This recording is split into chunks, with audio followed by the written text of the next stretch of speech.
All right, today's study topic on deck is the Sociocracy 3.0 pattern called Agree on Values, which I'll be presenting today. I created a short slide deck.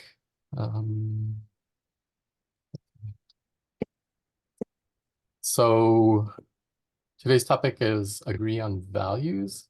It's one of the patterns of S3. And I thought I'd start with some definitions, and these are pulled from the S3 materials, but it talks about values as principles that guide behavior, and values define scope for action and ethical constraints, which I thought was interesting. It sets up the ethical boundaries of what we're trying to do. And then it had a sentence, the importance, worth, or usefulness of something in relationship to a driver, or also a valued principle that guides behavior. So they're all kind of around behavior and constraints. It's part of the S3 pattern called, or pattern set called Enablers of Co-Creation. And if you go look at that, this is a pretty big hodgepodge of different patterns. There's artful participation, which we covered in an earlier segment. Adopt the 7 principles, agree on values, which we'll talk about today, involve those affected, invest in ongoing learning, breaking agreements, financial transparency, share costs and gains, open salary, support role, and bylaws. So unlike peer development, which seemed really cohesive and part of a set of stuff, this feels more of a mixed bag of things under enablers of co-creation. So that's kind of the context of where it sits within S3. So then I started looking at why align on values, and the materials I was looking at talked about values or valued principles that guide behavior. Values define scope for action and ethical constraints. So that was from the previous page. And it further went into each member brings their own values to an organization based on personal experiences and beliefs. And a team or organization may choose to collectively adopt values to guide their collaboration. And I had another bit there around, in a different article I found in the Reinventing Organizations wiki around culture fit. And it talks about teal organizations take shared values to the next level, either through clear ground rules or sharing beliefs about what is acceptable or unacceptable. So again, setting up those boundaries and guiding, but above all, it talks about shared values offer guidance to determine appropriate action, even in the absence of explicit agreements. And I think that's the kind of the key point here is it's the group or organization safety net to say, here are shared values, even if we don't have these explicitly shared agreements yet, we have this safety net that should catch most of this stuff. So at least everyone is working under the same guidelines or principles. And I think that's the power of values. If you can outline 5, 8, 10 shared values that everyone agrees upon, then a lot of agreements might not even be necessary. But it kind of gives you that safety net. And I think that's a really nice kind of thing to think about. And then they have this little graphic in there around the chosen values is a larger circle, and then the collaboration fits inside. So it's not a Venn diagram or an overlap, it's collaboration sits within the chosen values. And looking at the thing itself, it's not very big. This is the only page there. So like some of the patterns is really short. And they have this kind of call out at the top, intentionally solve the culture in your organization. And then this became the content of the slides I just went through. But it also talks about collectively adopting a set of values, supports the effectiveness of an organization. And the way it does that is it reduces potential for misunderstanding, helps to align decision-making and action, attracts new members, partners, and customers who are aligned with the organization.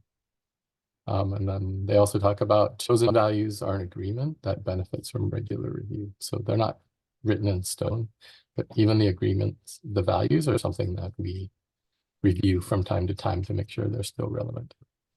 and alive for us.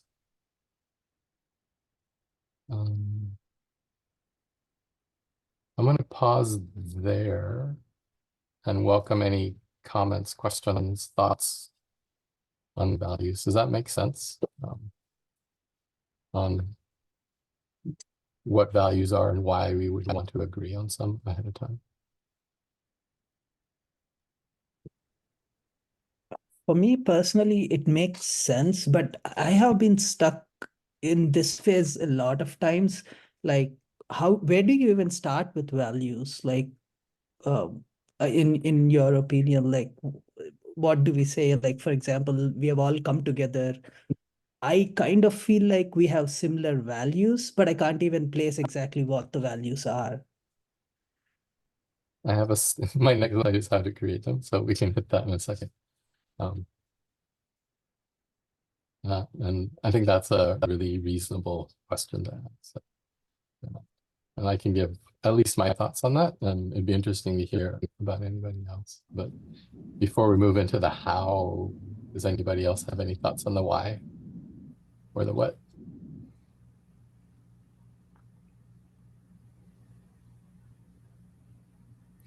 I just have a quick thought about what Harsha said, which is that it feels to me like values may not be apparent until you're trying to make some choice. And then you explain why you want to say yes or no, or this versus that. And you say, well, it's because of this that I value. Mm-hmm. And that could be an emergent moment for finding alignment on values that may not have been present to begin with. It might be a way into that chicken or egg situation. Yeah, that's really interesting. And it reminds me of some of the stories and examples of Buddhist law. They're done through not somebody thinking about what is right or wrong, but through cases where something happens and they decide this is the way to do it. So there's all these bizarre rules or laws, and you're wondering, what was the thing that happened that caused that to be agreed upon? So yeah, that's definitely a way. And I think that's a useful one, especially if you don't have a good place to start or it's fuzzy. One, what are your thoughts? Yeah, I think values are key. In my case, I do refer to them all the time. Every time I have to make a decision, especially for the circumstances that I have. And I'm alone here. Family is my family here, and I have to grasp that as a tool, to like a compass to direct my household. And that went exponentially growing with time, and now is something that is non-negotiable. But there are different levels of values. But I'm talking about personal values.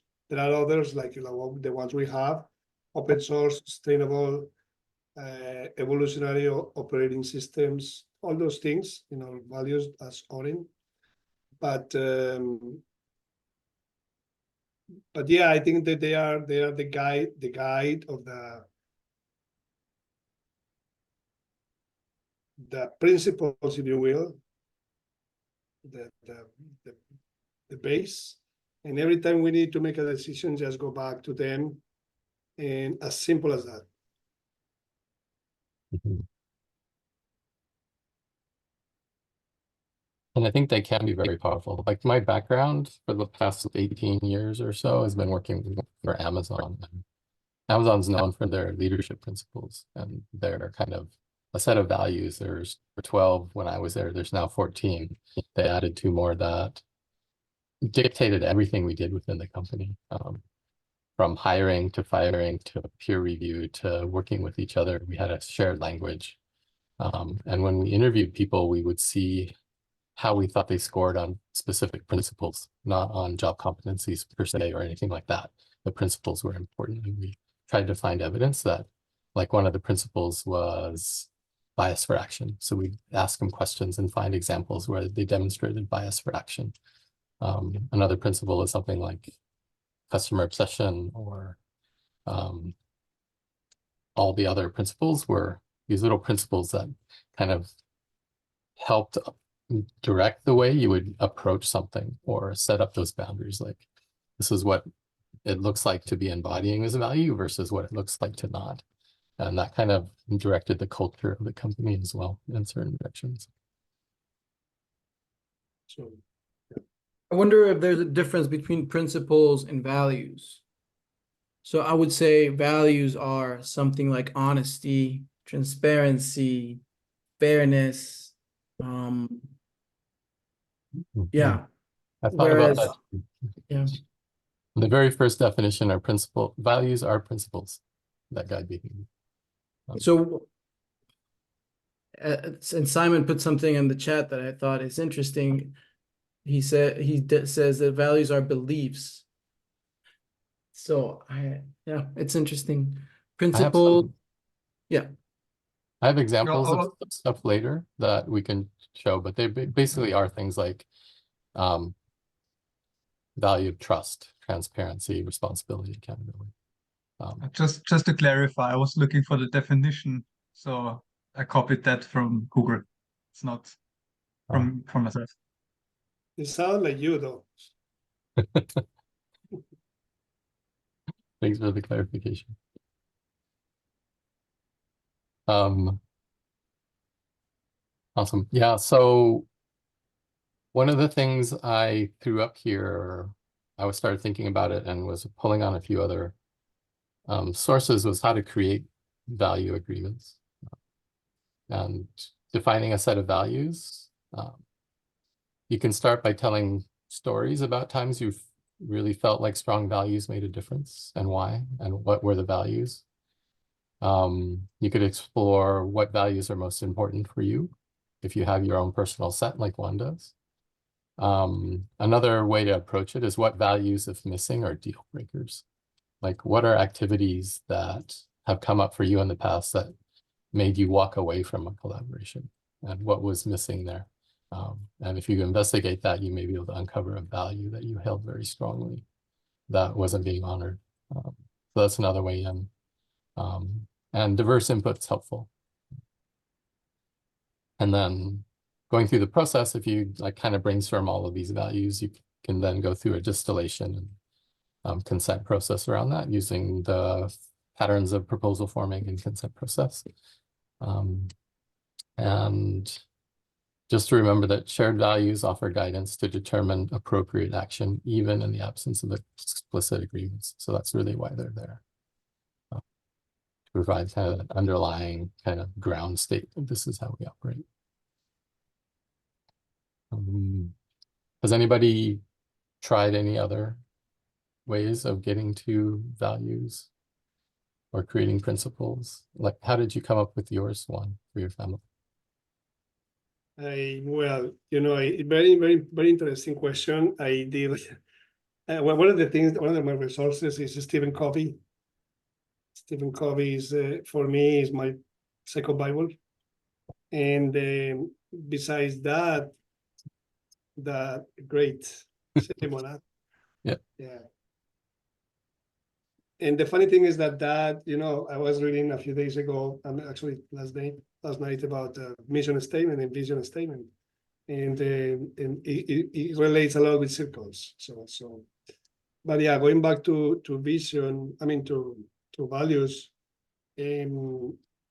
I had to go back to one of the things that helped me a lot is the family foundation. And for my business is the family structure.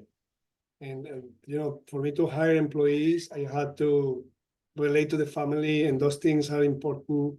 It's not defined specifically as a value, but it helps me a lot to come up with values. You know, honesty, integrity, respect, responsibility, empathy. You know, teamwork. You know, is excellence. Those things in the type of work that I used to do are very important. So So for me to hire someone, I had to really do like a exam, or like,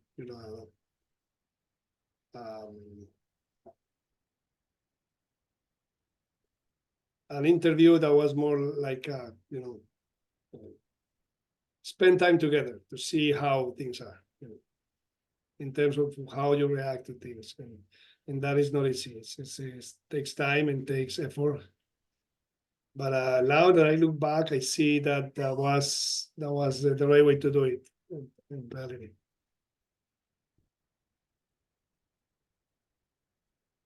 And did they evolve over time, or did you like create this set of things in an evening, or what was the creation process like? I'm sorry, would you repeat the question? Let me just put. I was just wondering, did they evolve over time? Did you have a few values here and then you added over time, or did you have a pretty full set at the beginning? Oh no, for sure. They are always emerging and growing and expanding. And but yeah, you have a few that are set, and they are non-negotiable. Because if you negotiate those, you risk to have changes in your vision, mission, and that applies not only for me, but not for family, for everything we do in life. I think it's a good way to do like a mission statement for the kids, for the couple, and all those things. Mhm. Thanks for sharing. How about the rest of you? Do you have you ever tried to create values either for a team or yourselves? And how did you go about doing that? I think failure is a really good way to find value. I've been like in a number of startups in the past, especially when I was really young. We had like a hot air balloon company in Guatemala, and a bunch of other stuff. And startups are pressure cookers, and they tend to fail often. And you learn painful, valuable lessons every time that happens. And it's normally, at least for me, was kind of very evident after a while, because you think about it so much.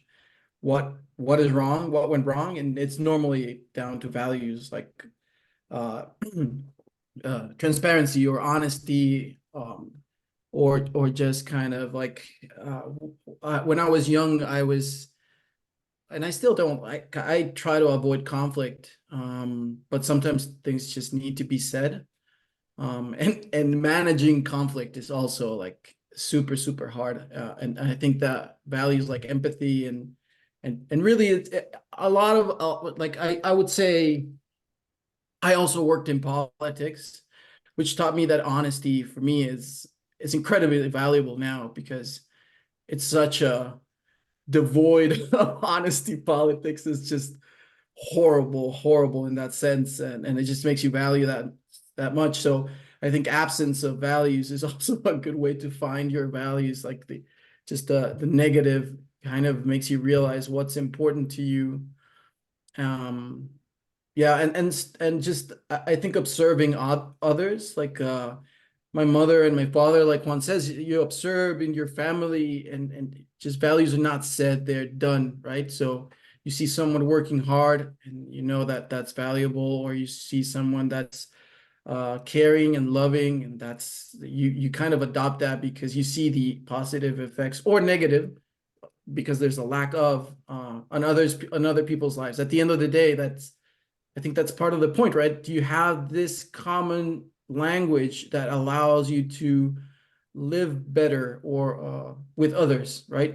Get along better. That's the cultural fit. I think it's really important. It just makes things a little bit easier, whether you adopt them, you learn them, or you already have them. So yeah. Thanks, Randall. Or Roberta, Randall. I want to echo what Roberto said about conflict. Failures are like when the situation leads you to crash and burn, you get a failure. But you can find values in the places where people conflict.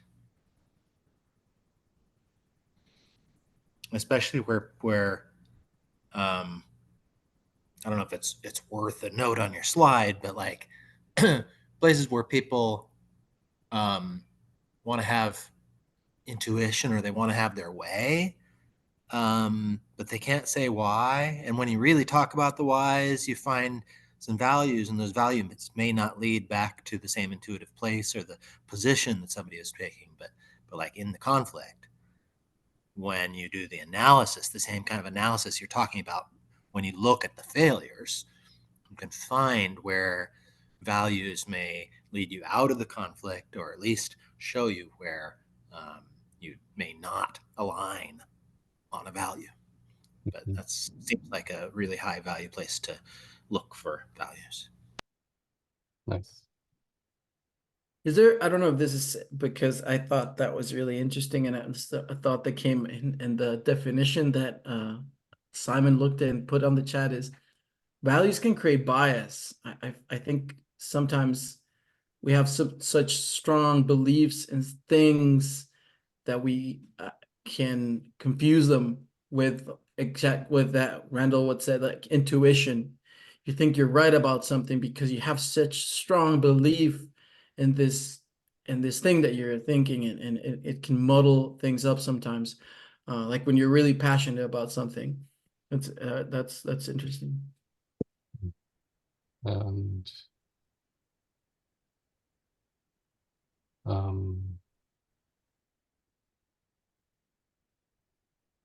and there's a thing about a team or organization may choose to collectively adopt values to guide their collaboration. So it can be a conscious choice to create a specific kind of culture, to say, this is kind of what we're trying to get to, and through that, we're actually crafting our culture through our values.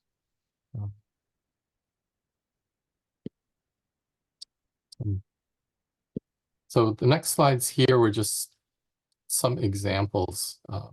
Actually, yeah. This was taken from, I have a resource slide here. There's a Reinventing Organizations wiki theory around culture and values. And then there's an example here from RHD, which they publish some of their values for you to look at. But these were like, in teal orgs, especially the Reinventing Organization thing, they have three main principles of it: self-management, wholeness, and evolutionary purpose. And they gave some examples of values that map to those kind of three pillars of teal. And this one is like self-management values could be something like trust, transparency, responsibility, and accountability. And these are all trying to get to a culture of self-managing structures, transcend the issue of culture versus systems, inner and outer dimensions. Culture and systems work hand in hand, not in opposite directions. Following are some examples of types of value principles that support self-management. And then the example for wholeness: teal organizations seek a workplace that honors the humanness of people who work there. Following are examples of the types of values and principles that support wholeness. And they put down equal worth. All people are of equal worth and are at the same time different. Community will be richest when members are able to contribute in their distinctive way while appreciating their differences. Safe and caring workspace. Situations are approached from love and connection rather than fear and separation. Creating a safe environment where everyone can behave authentically is essential. Overcoming separation. All people are connected. We aim to create a workplace where cognitive, physical, emotional, and spiritual aspects are all honored and valued.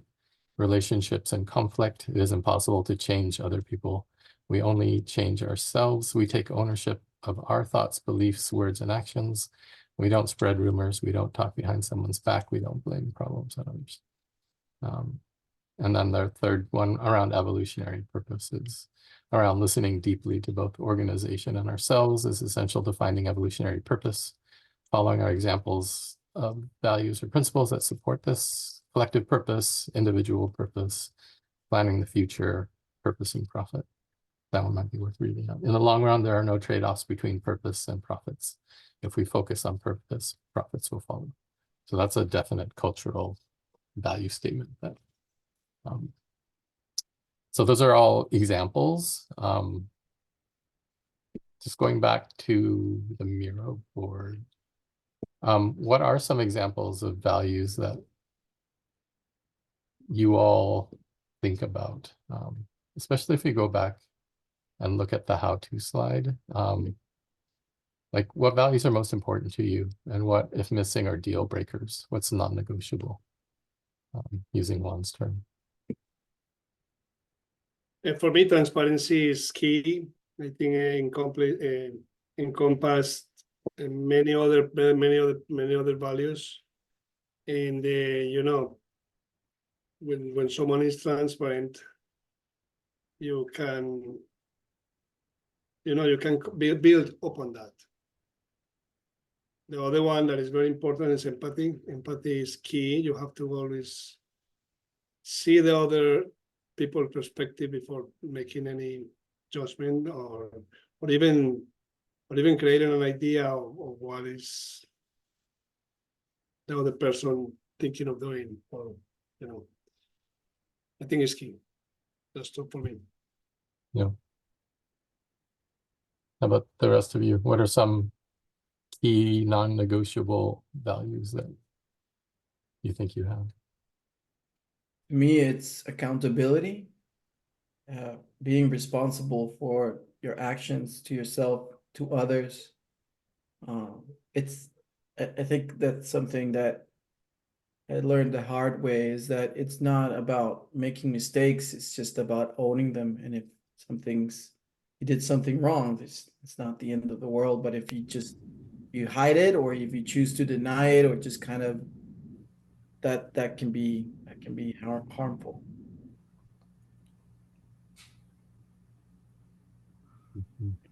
Plus one, empathy. Thanks, Juan. In talking, accountability has a lot to do with transparency.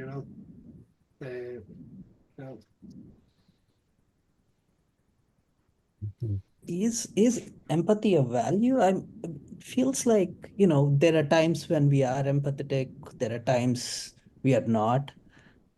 I mean, completely being in the other person's shoes all the time would be like a difficult thing. Similar to honesty, like sometimes we are like really tired and we don't want to go to work. We say we are sick. Am I like a dishonest person? Have I broken values? I feel like there is like some in between stuff that is hard to navigate exactly. Yeah, these are all really great points. I think that's why with a lot of these examples, they aren't just single words. There's an explanatory text around why that short phrase is there, to really dig into what. The one that arises for me, other than empathy, is it's almost a negative. The situation has to do with position taking, and it's almost like you have to have values of values. I value values because otherwise you can have position taking, and I don't know how to say that as a value. No position taking is the value. That's my position. I'm sticking by it. What does that mean, actually? Position taking is where you decide that you're going to die on this hill, and no amount of like relationshiping is going to fix the hill that you're willing to die on. You've taken a position and you're sticking by it. Mm-hmm. No position taking is my value there. At Amazon, we have a leadership principle called disagree and commit. And it's an interesting one, because the value at Amazon is that if you don't agree with someone, you fight and disagree and have those conversations to say, I disagree, and this is why. And you have it out until somebody convinces the other person to change their mind. So that would be related to the position taking. But the second part of that is commit. So once the disagreement has been resolved, you commit to the decision that's been made, and you don't go back and say, I told you so, or I was right and you were wrong. You don't settle and then go back on what you agreed on later to undermine the culture or backstabbing. So it's interesting. There's a story that goes along with it, is that if you're trying to build a tower that is built up in this amphitheater to reach the roof, and the decision on how high to make the tower is somebody says, oh, it should be 70 feet. And somebody else says, no, I think the roof is 102 feet. And they go, oh, let's compromise and make it 94 feet. And then you build this tower and it doesn't quite reach the ceiling, where the correct answer is you should have measured and not taken those opinions and come to consensus. Somebody should have really stood up for measuring that thing and doing it. And that's kind of the point, is you want to have that diverse input of viewpoints and vigorously talk it out. But then once you decide as a group, then everybody backs it up 100%, which isn't necessarily a value for here, or one that I strongly believe in, although I think it's an interesting one that seems to serve Amazon fairly well. And your note on position taking kind of just reminded me of that one. Simon. It's almost a case of like opinion taking and making opinions more important than facts and measurements and empiricism. Yeah. No. So I'm a big believer in healthy competition, and of course, everyone would like to collaborate, but sometimes, the cake isn't big enough, or there's just one cake, but the cake has to be red or blue, and you have to compete in a way. But yeah, there's different ways to do it. Mm-hmm.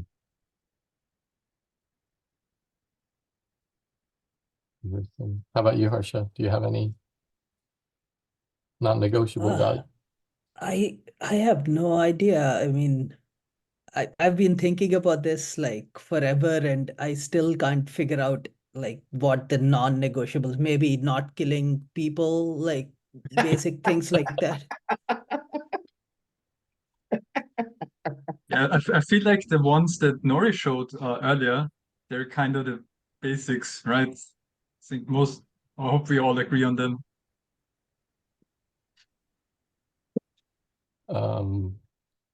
Yeah, like this kind of stuff.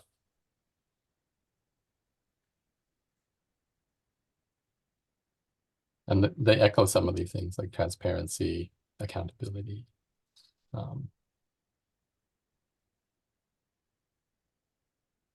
Yeah, I think values are an interesting thing. And this principle talks about, it's called agree on values. So it's not just about values, it's about coming up with a set and agreeing as a group that this is what we're going to operate under.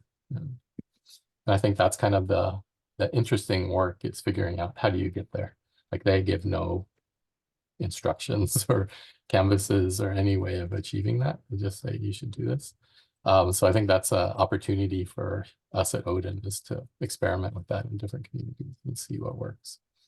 How did it work on Amazon? How did you make sure that people live the values? Like, what happened if someone broke or was not acting according to the values? Ooh, I love your question, because that's the last slide. Bringing values to life. And Amazon did some of these too, but some of the things they recommend is values training. So once you onboard people, you get trained on a set of values. And that happened at Amazon. Like, first week, you studied the leadership principles, you interviewed people on your team to say, how do you embody frugality, or how do you embody our right a lot, or whatever that is. And another one is values day of regular events, once a year festival where everybody's invited to revisit the organization's purpose, values, and ground rules. Values meeting, every month or so, a meeting will take place where colleagues are invited to bring up issues with values and ground rules in the workplace. Value surveys can be done that way. One way Amazon bakes in their leadership principles is everything is based off of them. So the hiring process, the scorecard to score candidates is based on the principles, and you rate them. Not demonstrating, demonstrates, strongly demonstrates each principle. And then the hiring decision is largely how well do they embody and demonstrate those principles. And I think that leads to a better culture fit too, especially if your if your values are designed to create a specific culture. If you hire based on that, you're going to be getting a good culture fit on your hires, or have a better chance of it. And when we fire people, we actually say it's because you are not living up to these principles in this way, and you've had 3 years to work on these, and the improvement has not been there, and we don't see any future possibility of you improving after all this time. So even when they let people go, unless it's a mass layoff, they do it based on these principles too. And when you write up all of the documents to say why somebody's being let go, it's almost always a narrative on some way they failed to demonstrate certain values or principles. Do you get, oh, I guess you do like peer review or something when you say you need to work on this value, you're not, okay. Yeah. And yeah, peer reviews are done the same way. Like they'll have a whole list of values and they say, for Roberto, how do you think he's doing on hire and develop the best, which is one of the values. People can talk about that.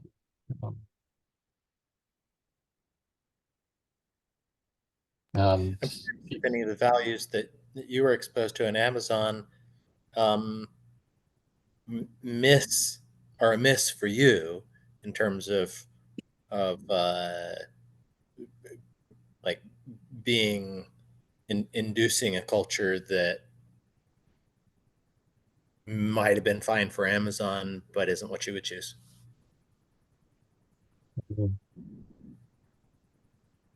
Let me refresh what they are. There were like a bunch. So customer obsession made sense. They're a customer-facing company, and everything they do is to delight the customer. Ownership is a good one. That relates to Roberto's accountability. Owners think long-term, don't sacrifice long-term value for short-term results. They act on behalf of the company. They never say that's not my job. Invent and simplify. I like that one. It was a tech culture, and a lot of the stuff we did was around how do we invent new stuff? How do we simplify complex things? Our write a lot is a little more challenging, but they had this belief that leaders have strong judgments and good instincts, which makes them right more often than not. And this one was a difficult one. You can't just say, I'm right. You have to actually do the work to have enough mental models and experience behind you to make that true. So I question this as a leadership principle a little bit, just because it manifests. It's not something that somebody can turn around overnight. Learn and be curious was a good one. Hire and develop the best made sense. Insist on the highest standards. That one challenged me a little bit from time to time. And at Amazon, they have relentlessly high standards, and it was always, you can never coast. If you do, the entire team around you will level up around you, and you're going to be suddenly at the bottom 5%. And the way Amazon does their performance reviews and stuff, that could lead to an eventual leaving of the company. So it wasn't very human. They didn't treat you like family in some ways. Like everyone was expected to perform at the best and be the best in the world at what they did, which created a culture that didn't fit with me really well. Think big was a good one, but that one, like I'll write a lot, is you can't train somebody to think big normally. It's like it's something that's kind of innate or not. Frugality, sure, that one's okay. Earn trust was really important to me. So this one is yeah, I think trust and respect was a good thing. Dive deep, I think is a good principle, but it challenged me because I'm a very intuitive, broad thinker, and spending a lot of time going really, really deep on something was challenging to my personality type. So I struggled with this one a bit. Have backbone, disagree, and commit. That's what I talked about earlier. So to have backbone is you don't just fold and say yes to everything because it's for the sake of social harmony. You actually stand up and defend your viewpoints, but at the end you commit. And I thought this was a reasonable thing to do, but the way it manifested sometimes was very aggressive and not conducive to trust building or creating safe workplaces. So this principle on its own, I think, needs some work for if you're looking at it in the teal sense around wholeness and self-management. Deliver results. This one put a lot of pressure on people. But it was, I mean, it's good for driving a company forward. Like you're expected that you're not just there to work, you're there to create results. These last two were added after I was there, so I don't know a whole lot, but strive to be Earth's best employer and success and scale things broad responsibly. So yeah, most of them were pretty good. Some of them were challenging personally. I look at what Amazon has done in their video on demand space, and I don't see those values manifest in the product that I see delivered. I see they ship junk and they fix what they have to fix, and they don't fix anything that they don't have to fix. They don't produce quality by intention. So I'm just Their giving you some customer ammunition. experience is incredible. I would say that they are incredibly good at what they do. Like I don't think that they care. Yeah, like they're not. It's not the quality of the product; it's the quality of the experience. And I would say that in terms of consuming, that's it. They are par none. They are unequaled in every aspect of every company in any place. It's so easy to consume on Amazon. The platform is built and streamlined to the smallest detail. And I think in that specific regard, which is just meant with the absolute purpose of making money, it is quite impressive, I would say. And you can use those leadership principles when you talk to Amazon. So if you have complaints about the quality of their services, I would invoke the insist on highest standards and all that other stuff. And you can file your report in a way that speaks the language they have internally, and it may get more positive results. Using values as a club like that, I mean, it's a good technique to know that we can apply it to them, but like, I don't like the idea of using values as a club like that. That's a different question. You don't judge, Randall. What's going on? You're taking positions here. Uh-huh. All right. So that gets to the end of the slide deck. And that was about agree on values. I think Juan has his hand raised. All right, Juan. I was kind of waiting for us to finish the discussion. It was great. And yes, it has to do with something that happened this week. A friend, he works with, I'll say the company, because I'm not happy what is happening. Hard Rock Cafe is a worldwide company. He had a very good position, close. Anyway, he's medically very ill, and they just fired him. So those things.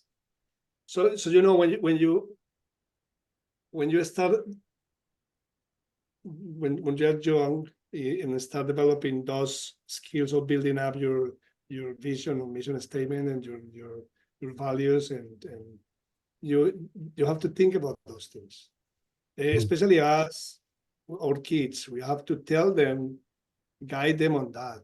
And it's important because if they get involved with a company that does something not that ethical or not that with your principles, you cannot expect to have, they will be fair with you at the end.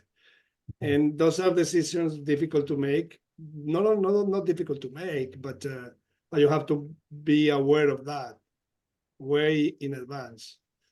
And yeah, I compromised, your habits and the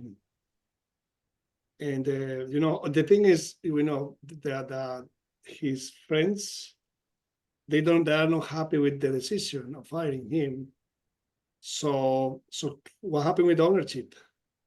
With the principle of ownership, which is the one that drives a company, that puts everybody to work extra hours and do, it will not be there. So yeah, just wanted to say that because it hurts. And that happens in every single relationship, Yeah.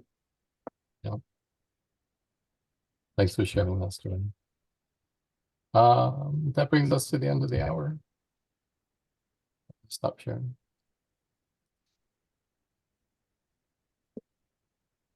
Right. Sorry, that was really good.